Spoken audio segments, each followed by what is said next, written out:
우리 지난주에는 장인 어른이신 김혜빈 장로님께 소천하셔서 하나님의 은혜 가운데 장례식을 잘 마쳤습니다.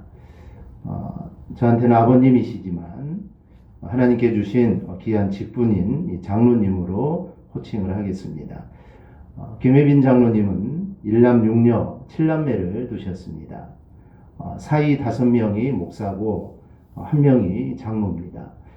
여러분도 다 아시지만 원로 목사님이 첫째 사이고, 그리고 제가 5째 사이입니다. 그리고 안은한 장로님이 4째 사이가 됩니다. 그리고 두 분의 사이 목사님은 한 분은 서울에서, 한 분은 안양에서 또 목회를 하십니다. 또 한 분은 여수에서 막내가 목회를 합니다. 세상적으로 본다면 가난한 목사에게 시집을 보냈으니 정말 내세울 것 없지만 하나님 보셨을 때는 얼마나 기뻐하실까라는 그런 생각을 해봅니다. 장로님은 참 검소하셨고 또 남을 위한 삶을 사셨습니다. 나누어 주기를 좋아하셨고 또 베풀기를 정말 좋아하셨던 분입니다.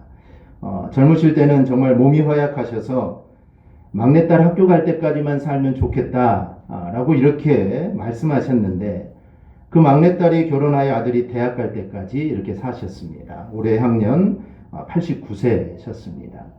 아버님을 회상하면 늘 잊혀지지 않는 기억이 있습니다. 안사람과 교제하면서 설 명절 때 공처가댁에 첫 인사를 드리러 가게 됐습니다. 그때 아버님이 하시던 말씀이 꽃 중에 꽃이 무엇인지 아느냐라고 저한테 물으셨죠. 여러분, 꽃 중에 꽃이 뭐죠? 장미? 꽃 중에 꽃이 뭘까요? 우리 성도님들은 이 가요를 잘 모르셔서 그래요. 꽃 중에 꽃이라는 노래가 있습니다. 저는 몰라가지고 대답을 못했어요. 저는 틀렸습니다. 나중에 보니 꽃 중에 꽃이라는 노래가 있더라고요. 보시면 꽃 중에 꽃 무궁화 꽃 3천만의 가슴에 피었네 피었네 영원히 피었네, 백두산 상상봉에 한라산 언덕 위에 민족의 어리되어 아름답게 피었네. 꽃 중에 꽃은 뭐죠? 무궁화입니다. 이 노래에 이렇게 나온다는 것이죠. 그렇게 말씀하시면서 하시는 말씀이 있었어요. 이제 그걸 물어본 이유가 있죠. 우리 다른 딸들에게는 좀 미안하지만 아버님이 내게 6명의 딸이 있지만 혜란이가 꽃 중에 꽃이다 라는 겁니다. 그래서 저한테 그 질문을 했던 것 같습니다. 그리고 이제는 더 이상 내가 목회자에게 시집 보내지 않겠다. 막내 처제가 저보다 좀 일찍 갔기 때문에 제가 이제 마지막이었는데, 이제 더 이상 목회자에게는 시집 보내지 않겠다 하셨는데 또 목회자를 데려오니 흔쾌히 결혼을 허락을 하셨습니다. 나중에 왜 그때 반대하지 않으셨냐라고 여쭸더니 혜란이 네가 좋으면 나도 좋다라고 그렇게 말씀을 하셨습니다. 그래서 자녀를 사랑하고 또 마을 사람들을 정말 사랑하고 하나님을 사랑하셨던 이 장로님을 하늘나라로 보내면서 인간적인 슬픔도 있었지만 정말 장례 모든 절차가 이 감사였습니다. 다음 주일은 맥주 감사 주일입니다. 그래서 우리 모든 성도들도 정말 하나님이 나에게 허락하신 삶 속에서 정말 최선을 다하고 우리가 늘 감사하면서 살아갔으면 정말 좋겠습니다. 이 감사는 더 큰 감사를 만들게 합니다. 이 감사하는 삶 속에 하나님의 은혜가 충만하게 임하게 될 줄 믿습니다. 올해 6월 25일 지났는데요. 6월 25일은 6.25 전쟁 70주년이 되는 날입니다. 제가 질문 하나 할까요? 한국 전쟁은 북침일까요? 남침일까요? 오늘 질문이 좀 많은데요. 북침일까요? 남침일까요? 북침? 남침? 네. 헷갈립니다. 그것은 이 개념에 대해서 우리가 정확히 모르기 때문입니다. 2013년에 전국 고교생 506명을 대상으로 한국전쟁은 북침인가 남침인가 라는 설문조사를 서울신문이 했습니다. 그중 북침이다고 대답하는 학생이 349명, 남침이다고 대답한 학생은 157명이 이렇게 대답을 했습니다. 그래서 국내 고교생 10명 가운데 7명은 한국전쟁은 북침으로 이렇게 알고 있습니다. 맞는 말일까요? 틀린 말입니다. 이거는 북침과 남침의 개념을 정확히 모르기 때문입니다. 북침은 우리가 흔히 생각하기를 북한이 침입했다. 그러니까 북침이고 남침은 남한이 침략했다. 라서 남침이다 생각하지만 이 뜻은 반대입니다. 그래서 북침은 남쪽에서 북쪽으로 침략함을 뜻합니다. 그러니 남침은 북쪽에서 남쪽으로 침략함. 그러니 이 남침이 맞는 말입니다. 그런데 우리 대부분 고등학생들은 북침이다. 생각으로는 북한이 침입해 왔다고 생각하지만 그 말은 북침이라는 단어를 많이 사용합니다. 또 2015년 대학내일 20대 연구소가 온라인으로 전국 20대 대학생 400명을 대상으로 2014 대한민국 대학생 역사 인식 조사를 했습니다. 질문 중에 한국 전쟁 발발 연도가 언제인가? 라는 주관식 질문을 하게 됩니다. 그런데 그 질문에 대해서 60.8%만 1950년 6월 25일이라는 답변을 했고 그중 39.2%는 6.25 한국전쟁이 일어난 연도를 정확하게 모르고 있었다라는 것입니다. 대학생 이 정도니 초등학생은 말할 것도 없겠죠. 6.25가 무엇인지도 모르는 그런 학생들도 정말 많습니다. 역사를 잊은 민족에는 미래가 없다라는 말이 있습니다. 이 명언에서 알 수 있듯이 정말 역사가 중요한 것은 과거, 현재, 미래는 단절된 것이 아니라 이거는 연속적이며 과거는 단순히 지나가 버린 것이 아니라 살아있고 의미가 있는 것이기 때문입니다. 6월은 호국 보훈의 달입니다. 요즘 남과 북의 관계가 정말 급변하고 있습니다. 지금은 김정은의 보류 지시가 있어서 정말 조금은 완화되었지만 언제 이 상황이 급변할지 모르는 정말 위급한 상황 가운데 놓여 있습니다. 이럴 때 우리에게 필요한 것은 바로 기도입니다. 나라가 어지러울 때, 정말 나라가 어려울 때 믿음의 우리 선진들은 모두 다 기도의 자리로 나갔습니다. 왜냐하면 전쟁과 평화는 하나님의 손에 달려있기 때문입니다. 인간에게 달려있지 않습니다. 정치를 잘한다고 아니면 강대국이 옆에서 버티고 있다고 해서 전쟁, 평화가 결정되는 것이 아닙니다. 이 전쟁과 평화는 하나님의 손에 달려있기 때문에 우리는 정말 이 어려운 시대일수록 나라의 민족을 위해서 우리는 더욱 더 뜨겁게 우리는 기도해야 합니다. 그리고 에레미야처럼 우리는 정말 눈물로 우리는 기도해야 될 줄 믿습니다. 그럼 하나님께서 우리의 기도를 들으시고 이 나라 민족을 긍휼하심으로 보살펴 주실 것입니다. 우리의 나라 민족을 위해 기도하는 저와 여러분이 꼭 될 수 있기를 주님의 이름으로 부탁드립니다. 우리 대한민국은 정말 하나님의 큰 복을 받은 나라입니다. 하나님의 은혜가 아니었다면 지금 이 자리까지 우리 대한민국은 올 수 없었을 겁니다. 6.25 전쟁 이후에 대한민국이 이렇게 성장할 거라고 누가 상상이나 했겠습니까? 그리고 인구 대비 세계에서 선교사를 가장 많이 파견하는 나라가 바로 이 대한민국입니다. 이런 대한민국이 이렇게 될지를 누가 알았겠습니까? 그런데 이 모든 것이 이 하나님의 은혜였습니다. 그런데 이스라엘은 더욱더 하나님께 특별한 복을 받은 나라입니다. 수많은 민족 중에 하나님이 특별하게 이스라엘 민족을 선택하셨고 그들을 젖과 꿀이 흐르는 가나안 땅으로 그들을 인도하게 됩니다. 그러니 이스라엘은 그 하나님을 온전히 따라야 합니다. 그런데 이스라엘은 그렇지 못합니다. 그들은 그들의 삶의 곁에 항상 계시는 하나님을 버리고 그들은 항상 우상에게 절하고 그들은 우상을 섬기게 됩니다. 이스라엘 자손이 광야 생활을 하는 동안 가장 참담했던 사건을 두 개 뽑으라면 시내산 아래에서 벌어졌던 금송아지 사건과 또 광야 38년에 이 생활의 원인이 된 이 가데스 바네아 사건입니다. 당시 가데스 바네아에 머물고 있던 이스라엘 자손은 이 가나안을 정탐하고 돌아온 10명의 보고와 악평을 듣고 하나님을 대적합니다. 그리고 밤새 그들은 통곡하고 그들은 원망을 합니다. 그리고 우리가 모세와 아론을 죽이고 우리가 새로운 지도자를 세워서 우리가 애굽으로 다시 돌아가자라고 그들은 결의를 하게 됩니다. 이러한 행동에 하나님은 크게 분노를 하시죠. 그리고 이스라엘 자손을 가나안이 아닌 광야로 이끌어서 38년 동안 광야를 헤매게 합니다. 그리고 여호수아와 갈렙을 제외한 20세 이상의 모든 이스라엘 자손들을 그 광야에서 다 죽게 하셨습니다. 이건 정말이지 참담하고 끔찍하고 절망적인 사건이 아닐 수 없습니다. 정말 며칠이면 들어갈 수 있는 그 가나안 땅을 그들은 정말 40년이라는 세월 동안 광야를 헤매게 됩니다. 하지만 이 금송아지 사건은 더욱더 참담한 사건입니다. 그 사건은 출애굽기 32장과 신명기 9장에 아주 자세하게 기록이 되어 있는데, 당시 이스라엘 자손은 출애굽한 지 2개월 만에 이 시내 광야에 도착을 합니다. 모세는 하나님께서 이스라엘과 하나님과의 세우신 언약의 돌판을 받으려고 시내산으로 올라가서 40일간 밥도 먹지 않고 물도 마시지 않습니다. 그 후에 하나님께서 돌판을 모세에게 주셨는데 신명기 9장 10절을 보면 하나님의 손으로 기록하신 것이요 라고 말씀을 합니다. 이 말을 직역하면 하나님의 손가락으로 쓰여진, 즉 하나님이 친히 손으로 직접 쓰셨다라는 것입니다.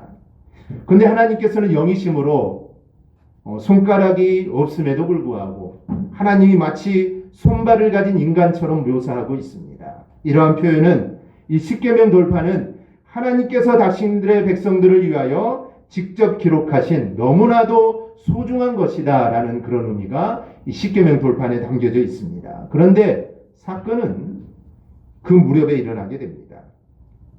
모세가 40일 금식 후에 언약의 돌판을 받을 때 정작 이스라엘 백성들은 산 아래에서 우상을 숭배한 것입니다.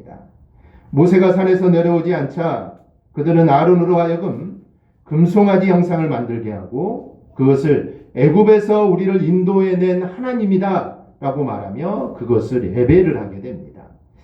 모세가 하나님께 받은 돌판의 주요 내용이 무엇입니까? 그것은 하나님 외에 다른 신을 두지 말고 그 하나님의 형상을 절대로 만들지 말고 그 하나님 그 형상에게 절대로 절하지 말라라는 게 그 십계명의 주요 내용입니다.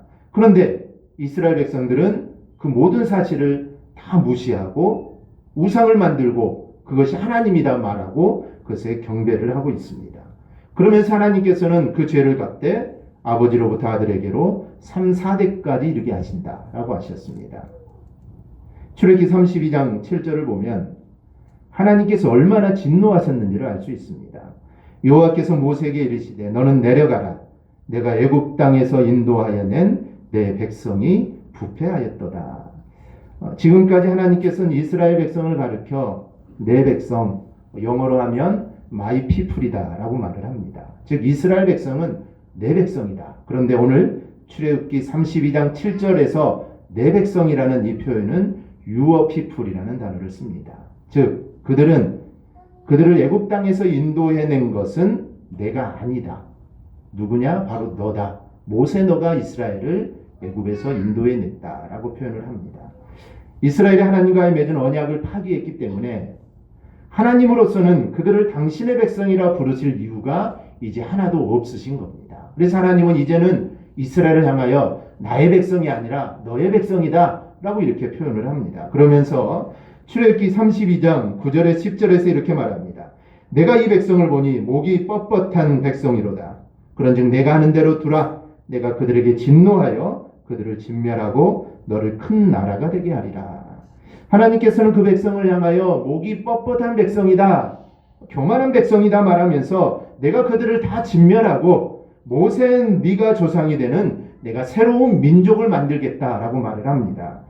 하나님께서 이렇게 크게 진노하실 때 모세는 얼마나 놀라고 두려웠겠습니까?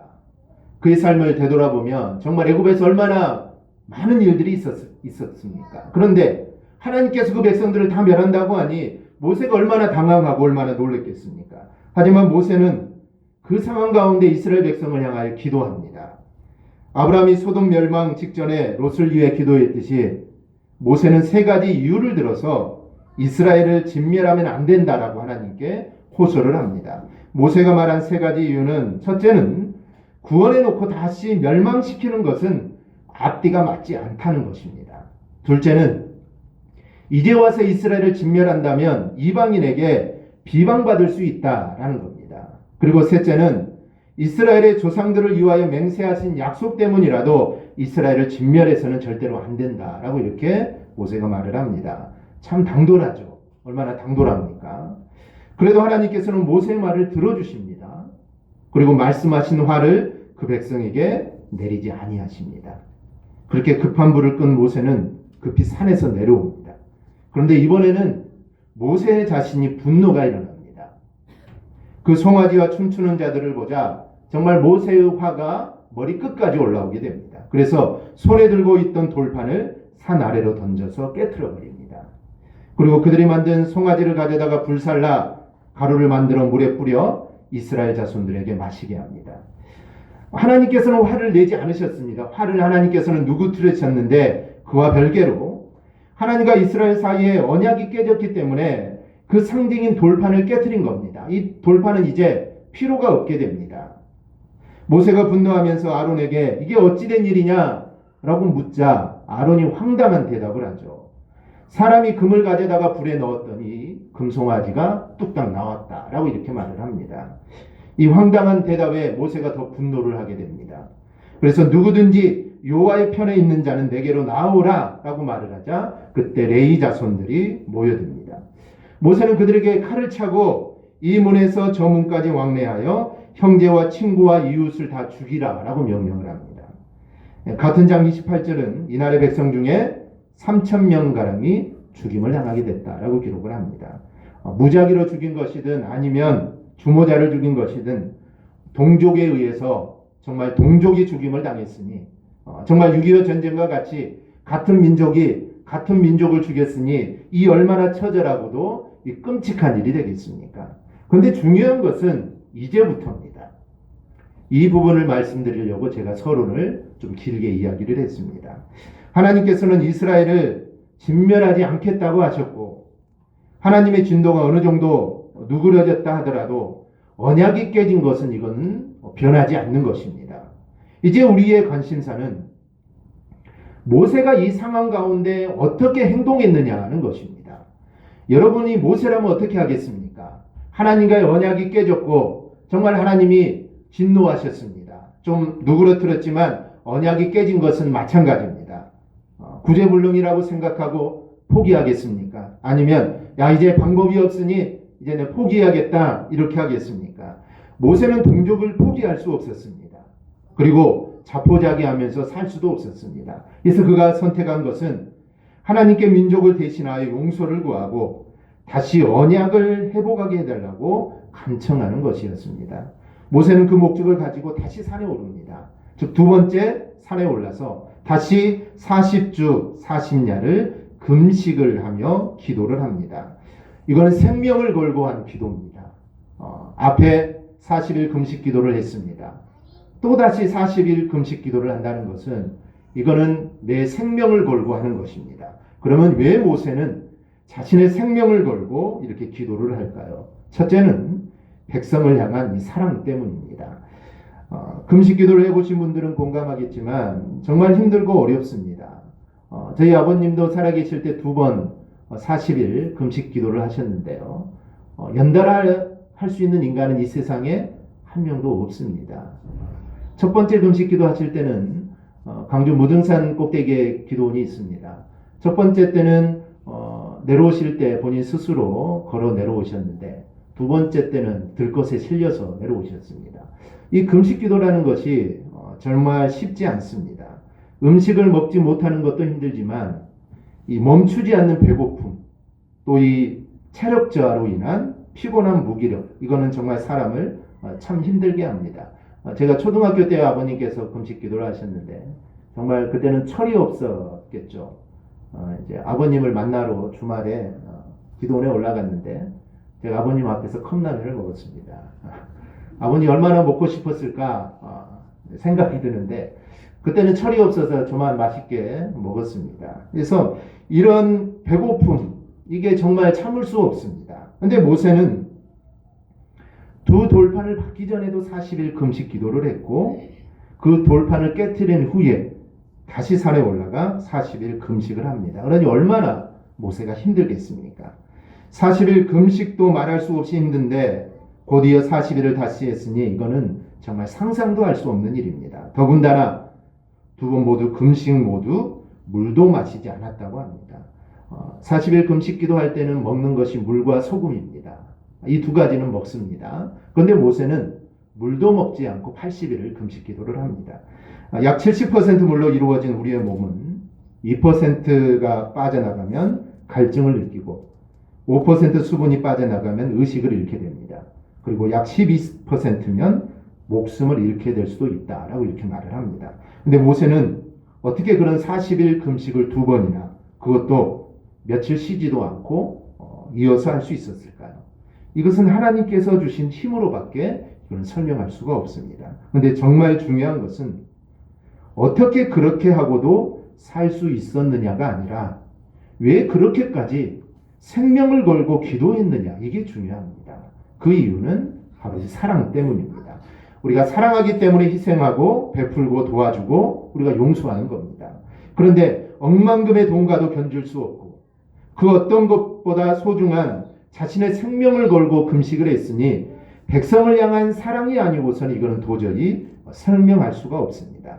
모세는 이스라엘 백성들을 정말 이렇게 정말 너무나 사랑했기 때문에 하나님과의 언약이 깨져버린 이것을 도저히 볼 수가 없었습니다.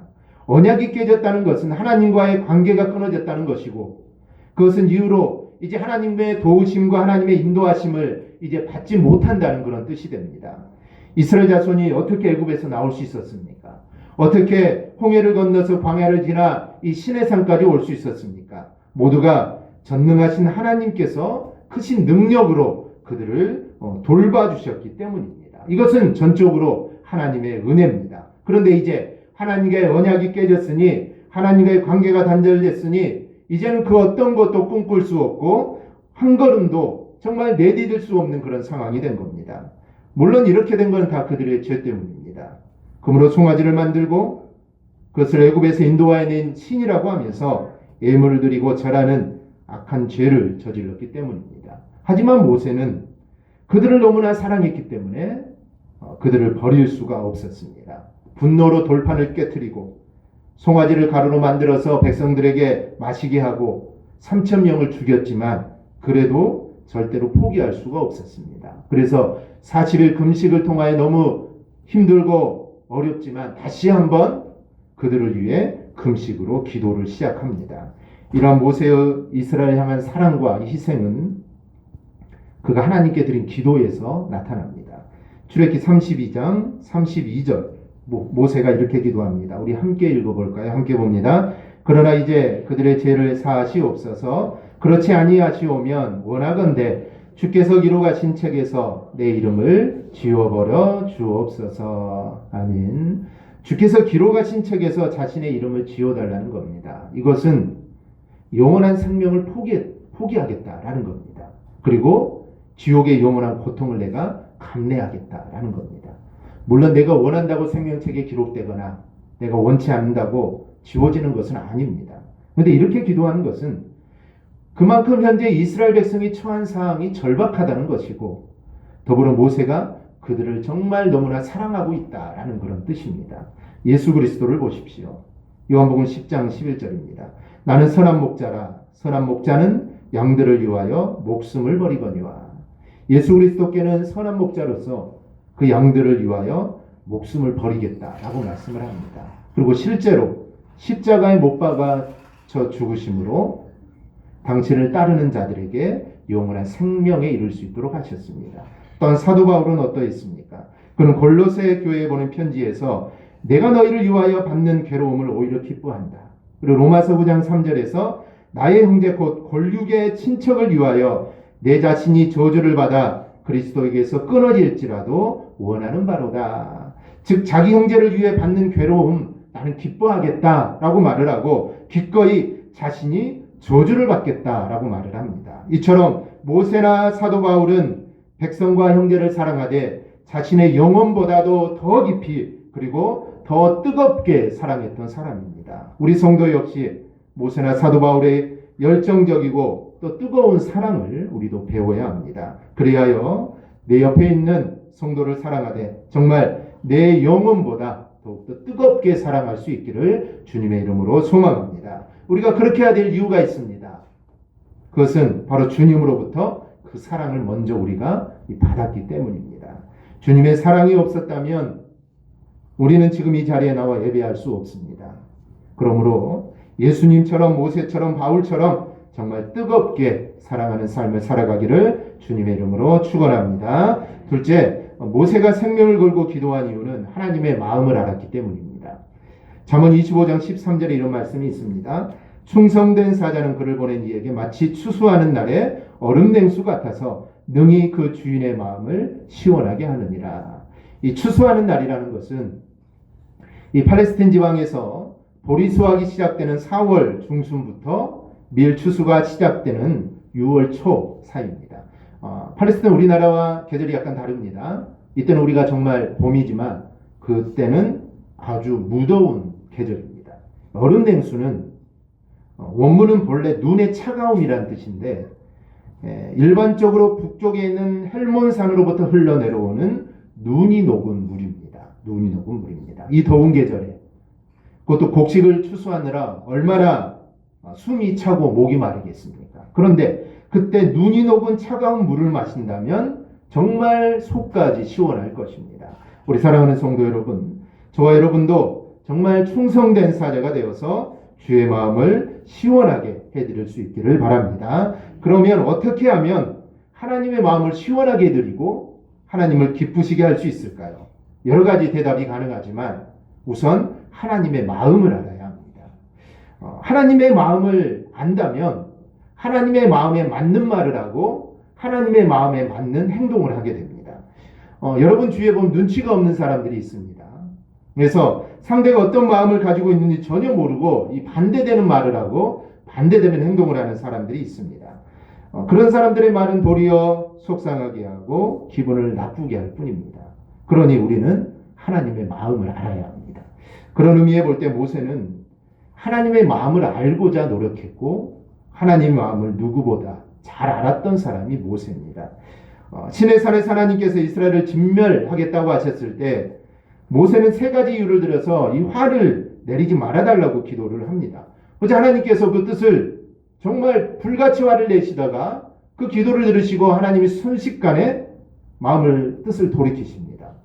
그리고 내가 내리지 않겠다라고 하셨는데 이게 단지 모세가 말을 잘했기 때문일까요? 모세가 하나님을 잘 설득했기 때문에 하나님께 뜻을 돌이키신 걸까요? 아닙니다. 하나님은 그런 분이 아닙니다.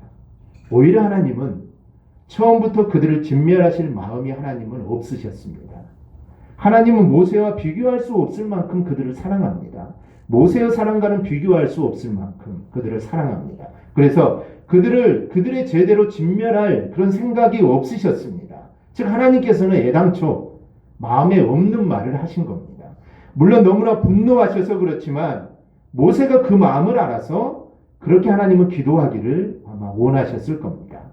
그만큼 하나님께서는 모세를 신뢰하셨고 모세는 하나님 마음을 알아차리고 하나님 백성 이스라엘을 위해 이렇게 기도한 겁니다. 두 번째 시작된 40일간의 금식기도 역시 마찬가지입니다. 모세는 26절 말씀에서 이스라엘을 주의 백성 곧 주의 기업이라고 칭합니다. 12절에서 하나님께서는 이 이스라엘 백성은 하나님의 백성이 아니라 모세의 백성이라고 말했는데 이것은 하나님의 진심이 아닙니다. 그런데 모세는 하나님의 진심을 알죠. 알고 나서 주의 백성 곧 주의 기업이라고 말을 합니다. 그러면서 이들을 멸해서는 안 된다고 합니다. 탕자비의 큰아들이 등장을 하는데 그가 돌아온 동생을 위해 잔치를 벌이는 아버지의 결정을 비웃습니다. 그리고 돌아온 동생을 용납하지 못합니다. 그런데 만약 그가 아버지의 마음을 알았다면 그는 어떻게 말하고 어떻게 행동했을까요? 아버지는 둘째 아들이 집을 나간 그 순간부터 마을 입구에 가서 아들을 기다립니다. 아들의 행색이 전과 다르죠. 이제 거지가 돼서 돌아왔습니다. 그런데 아버지는 그 아들을 단번에 알아봅니다. 그리고 기다렸다는 것이죠. 그 아들이 돌아오기를 간절히 바란 겁니다. 아버지의 마음에는 아들이 탕진한 재물이 없습니다. 그저 돌아온 아들만 있는 겁니다. 만약 그 마음을 알았다면 큰아들은 아버지와 함께 즐거워하고 기뻐하고 그 잔치를 자신이 주도를 해야 될 겁니다. 우리는 모세의 기도와 행동에서 그가 얼마나 하나님 중심으로 말하고 행동하는지 그리고 그가 얼마나 하나님을 기쁘시게 하는 자인지를 우리가 알 수가 있습니다. 한번 생각해 보세요. 당신의 마음을 알아 또다시 40일 금식 기도하는 모세의 모습을 보면서 우리 하나님이 얼마나 기뻐하셨겠습니까? 그렇습니다. 여러분도 하나님의 마음을 알기만 하면 하나님의 마음을 따라 기도할 수 있고 하나님께서 원하시는 일을 행할 수 있습니다. 그러면 그 기도는 반드시 응답되고 그 행동으로 인해 큰 칭찬과 상급을 받게 될 것입니다. 우리 모두 하나님의 마음을 알게 힘쓰는 우리 모두가 될 수 있기를 바랍니다. 말씀을 정리합니다. 제가 가장 좋아하는 성경 구절 중에 하나가 빌립보서 2장 5절 말씀입니다. 너희 제 핸드폰 케이스에도 이 말씀이 인쇄되어 있는데요. 너희 안에 이 마음을 품으라 곧 그리스도 예수의 마음이니. 그리고 그 예수님의 마음이 무엇이냐면 뒤에 이제 계속 나옵니다. 그 마음은 낮아지고 또 낮아지십니다. 즉 죽기까지 낮아지십니다. 라고 말을 합니다. 이 말씀처럼 제 삶이 낮아지고 겸손한 삶을 살기를 원해서 이 말씀을 좋아하는데요. 그러면 오늘 우리에게는 이런 하나님의 마음이 있습니까? 하나님의 마음은 용서하라는 것인데 왜 원망하고 있습니까? 하나님의 마음은 비판하지 말라는 것인데 왜 우리는 비판거리를 찾아서 비판을 합니까? 하나님의 마음은 자기를 낮추고 형제를 섬기라는 것인데 우리는 왜 내 자신을 우리는 앞세웁니까? 우리는 하나님의 이 마음을 우리는 회복해야 합니다. 그리고 하나님의 마음을 우리는 되찾아야 합니다. 그래 하나님의 마음을 알아서 그 하나님의 마음을 정말 기쁘게 해드리고 정말 시원하게 해드리는 우리 성도들이 다 되기를 주님의 이름으로 축원합니다. 아멘. 기도하겠습니다.